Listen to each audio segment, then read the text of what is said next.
dust jacket because I hate dust jackets.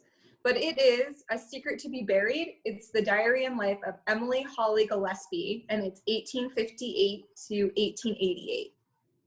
So this is her diary. It's nonfiction. It is her like actual diary. Somebody wrote intros and conclusions, and like describes some of what's going on, and like pares down a little bit because I guess she has like tons of volumes of it. But yeah, it's still a big book and it's pared down of her diary, but it's fascinating.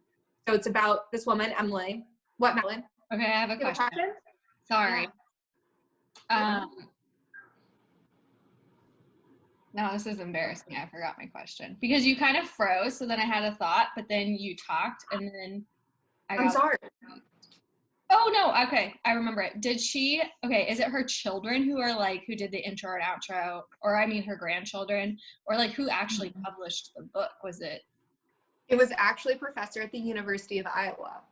Nuh-uh. That's cool. Yeah. Where did she live? Where was she from? So she was born and raised in Michigan, and then when she's in like her early 20s, she moves to Iowa, and she's in Manchester, Iowa, which is like eastern central Iowa.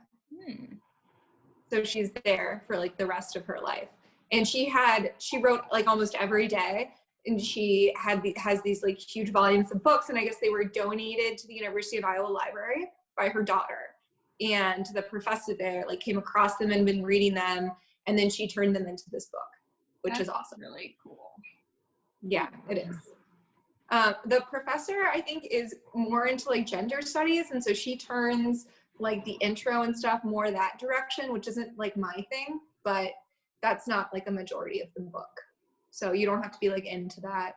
This is another reason I actually think Steve would like this book, because I think he finds like gender study things interesting. But yeah, I think so. More feminist than all of us.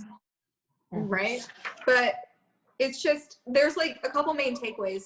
First of all, life was like great. I am into history, and I felt like I knew like about Iowa, especially, or like the times then, but like reading what she does every day and just like a normal person, like I have such like a different respect for what everyone went through. And they did so much work, like so much work. I have a quote to read to you about that.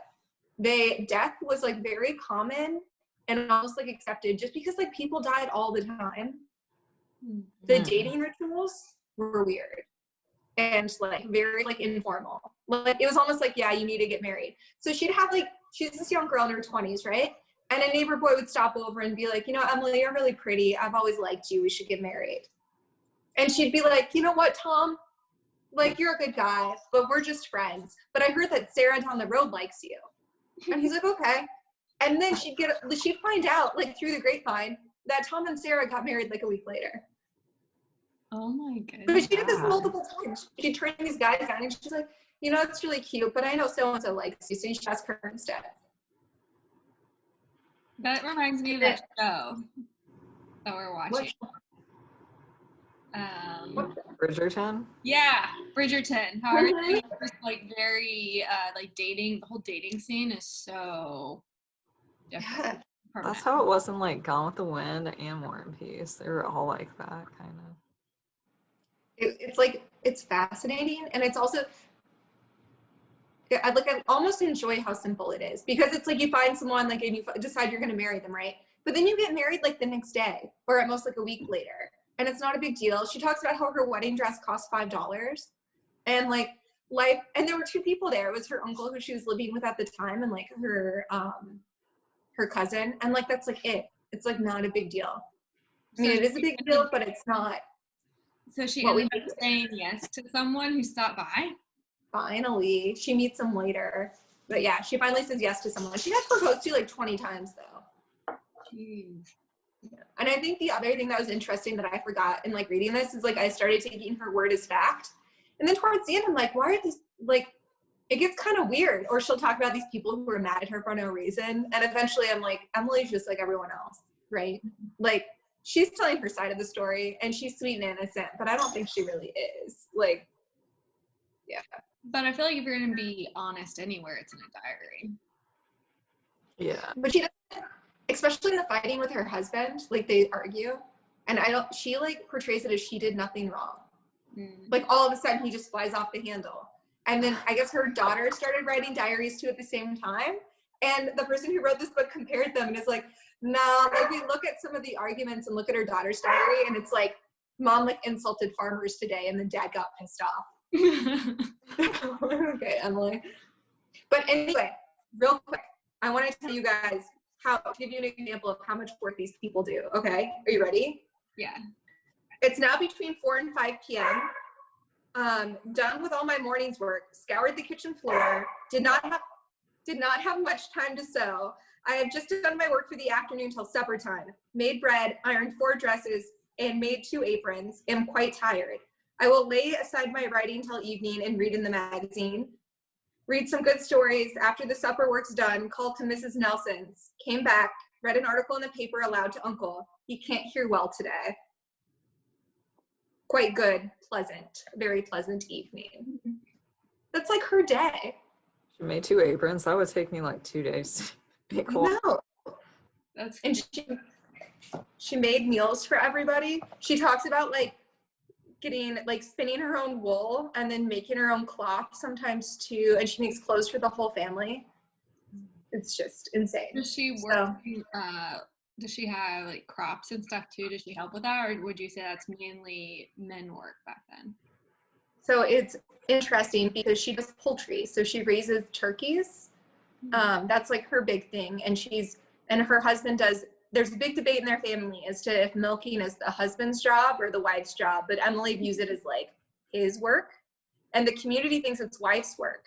So he gets kind of like made fun of for doing the milking. But she's very proud of her turkeys. Very proud. So. Do either of you? And then go ahead. Go ahead. No, it's good. I was just gonna ask if either of you guys keep diaries or journals. I keep track of my dreams, which is weird. And then I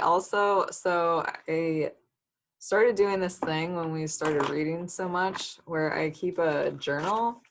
I like write down the review of what I thought of the book, and then I put the grade, so then later I can like look back and read it. I like book or something. But yeah, I don't have an actual diary of each day. That's awesome. I'm gonna steal that idea, Andrea, and I'm gonna start doing that. Do it. Yeah, it's really nice. I'm trying to catch up from all last year, so I write like a few a day, and I'm almost caught up. So that's awesome. I don't know how you put that far back. I feel like I've tried several times in my life to like start a diary, and it works for like a week, and then I give up. But I actually have mine from when I studied abroad. I did it for like a month or 2. I haven't reread it, but I'm like glad I have it. But I'm also kind of nervous to reread it. But since reading this book, because it was just, I kept thinking like how nice it would be to have like grandma's, like if grandma had written all that down, right? So I'm like, I should do that. So I actually started writing things down and tried to start doing a diary after I read this book. oh, cool. Yeah. Do you have one, Madeline? I do. But Do you? I don't. So I do, and you got it for me. What is it? It's the one that says keep calm and carry on. You got it while you were studying abroad. So it's probably like 3/4 the way full, but I don't journal every day, but I journal about like major events in my life. That's awesome. So I have like, it is actually really cool because I have so when you gave it to me, I was single and I was getting ready to study abroad myself. And then I meet Ross. And so it goes from like single Madeline to dating Ross to like when we got married and then like bought our first house. So it's kind of cool. You gave it to me at a very pivotal point in my life. I like it. That's awesome. I want to read it. No. No one is ever allowed to read it until I die. Oh my God. Bethany pulled the phone off the stand. He needs to stop. It's upside down. Oh, never mind. It worked. Oh, Yeah. do you want to know what I rate it? Yeah, read it. I think you have to like nonfiction. But I think from, and very few nonfictions would I read again. It's different than like a fantasy, but I think this is an A. This is like, you learn so much about what life was like, and not just like in a history book context of like, these laws were passed and this kind of stuff, but how things affected like a real human being. Like she talks about the Civil War and women's suffrage and like trying to ban liquor. Like you understand like a person's perspective and all of that happening during their lifetime. And it's fascinating. A. Woohoo. Would you? Oh, go ahead. So one last question. Do you think that you liked it more because it was from Iowa? Like if they were writing about Nebraska, but Nebraska, do you think that you would have liked the book as much? I think from a historical context, I still would have liked it, but I wouldn't have felt like that personal connection, and I probably would have rated it a little lower. You're right. Yeah. Fair. Would you guys read this? I have it on my list. I just need to order. I have so many books to read. I just need to get through the list. Yes, I added it to my list after we talked that day. Awesome. I'm more sold on it now after hearing this review. TBH. Yeah, it sounds interesting. Exactly. When you first said like, oh, I'm reading a diary about a girl from Iowa from a long time ago, I was like, but hearing about like the daily life and everything and the political movements, I don't know, it sounds more interesting to me. Plus you seem more excited about it than some of our other books. So yeah, I feel like smarter, and I have a different perspective, I feel like, on just things in my everyday life because of the book, which I just think is awesome. If I was gonna get married again, by the way, if Brenda and I weren't married and we were like engaged, I would totally do what she did, you know? Just like a wedding in the house with like you guys, right? And that'd be it. Can I have as much fun at this wedding as I did your first one? You can get blackout drunk and go in the men's restroom. I don't care.